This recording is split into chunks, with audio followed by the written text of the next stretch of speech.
Good evening, folks, and welcome to the Horror Corner. I'm your host, Sean Patrick Erschen, and this week we are doing another tag video. And this one is about my favorite horror franchise of all time, Halloween. Hell yeah, baby. Greatest horror franchise of all time, my favorite movie of all time, period. My favorite horror franchise of all time.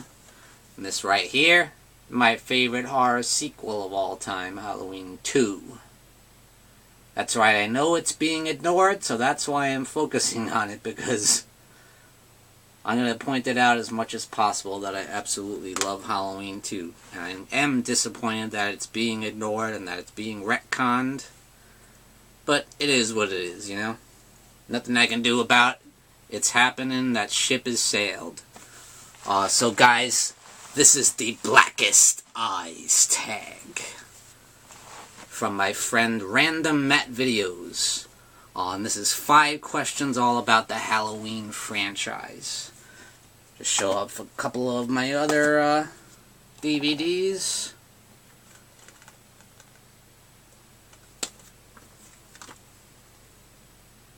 I do have the whole collection. I don't have the box set that came out from Scream Factory, but I got a couple of Scream Factory releases. But I do own all the films. Alright, now let's get to the question, shall we? What is your favorite mask that was worn by Michael Myers?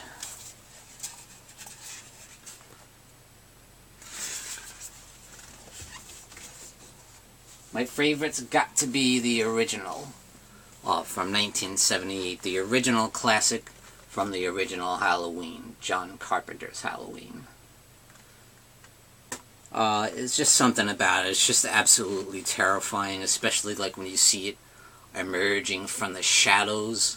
It's that weird, it's just something so off about it and so sinister.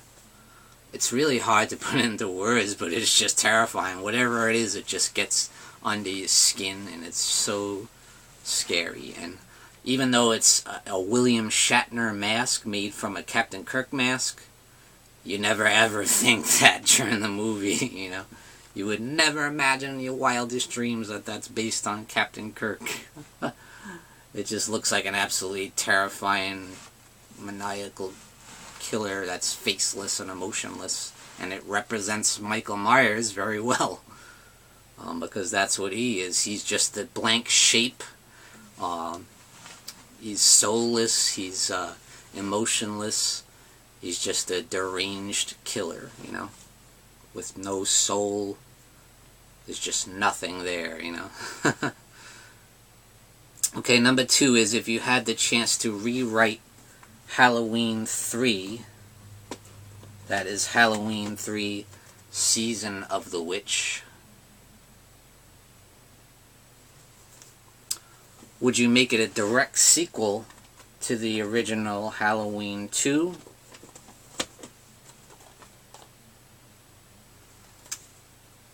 Or would you keep it the way it is? This is a really tough one for me, because I'm not one of these people that hates on Halloween 3, but at the same time, I'm not a massive fan of it either. Like, some people, it's like, either absolutely love it and think it's an amazing classic and a masterpiece of sci-fi horror, and other people just hate it because it doesn't have anything to do with Michael Myers. I'm kind of in the middle with it. I do enjoy it, but I just don't think all that much of it, you know, as some people do. I think it's just a fun, like, campy ride. I think there's some campiness to it, especially with the Tom Atkins character. I do like Tom Atkins. I think he's a lot of fun, but I have a real hard time buying him as a doctor, you know. I didn't buy his performance. But he is fun, and he's campy, and it's a good time. I do, however, like the Connell Cochran character. I think he's played so good by Dan O'Hurley. I do really enjoy his character. He's a great villain.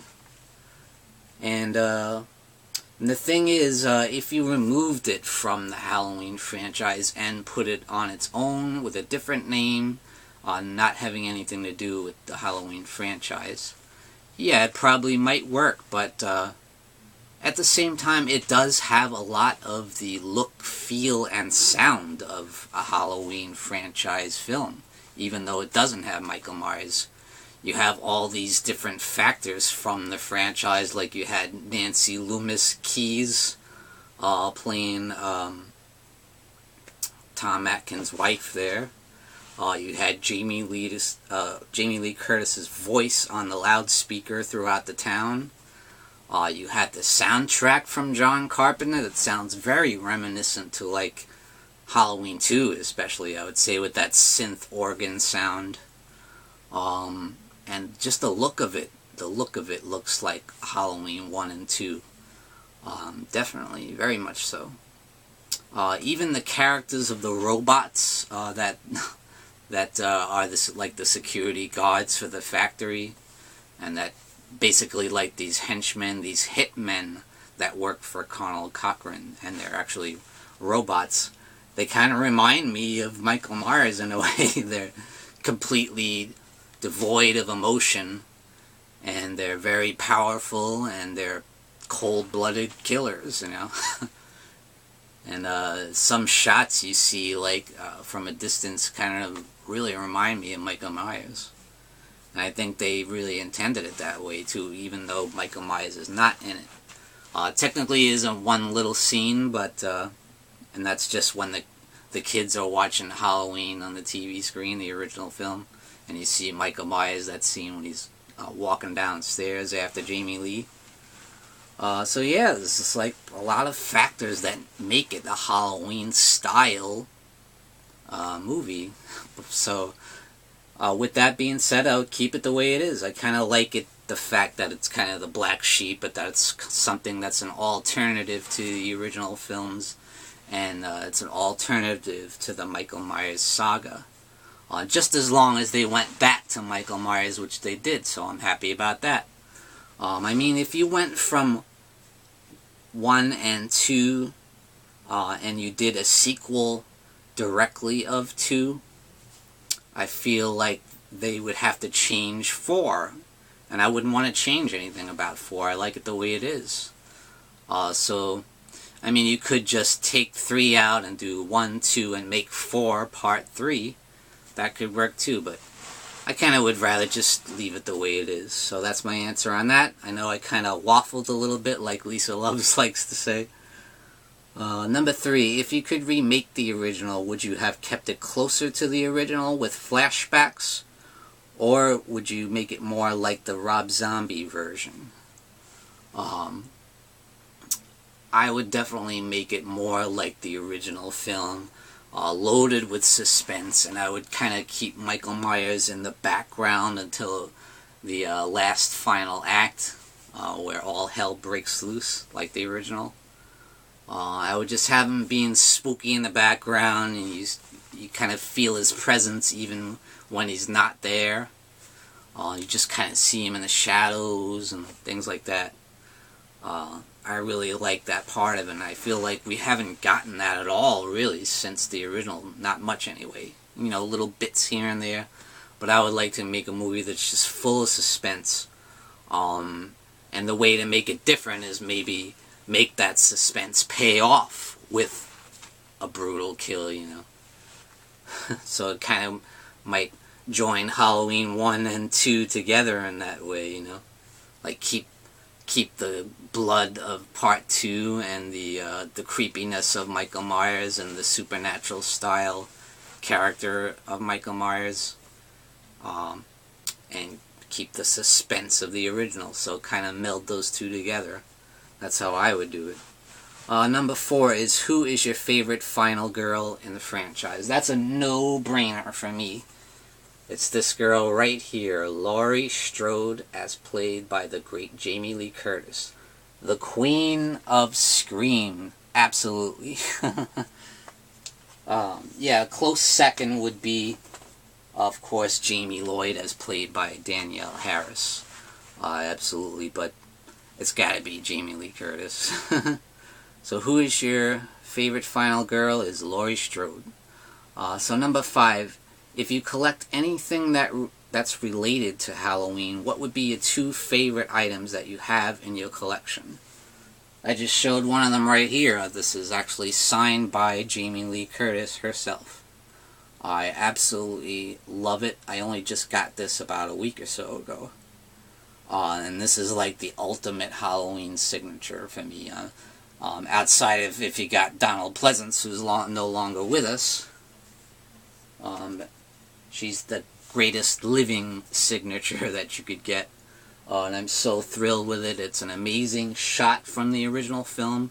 So it's such an iconic image with an iconic character as played by the legendary Jamie Lee Curtis. And having her signature is just so thrilling for me.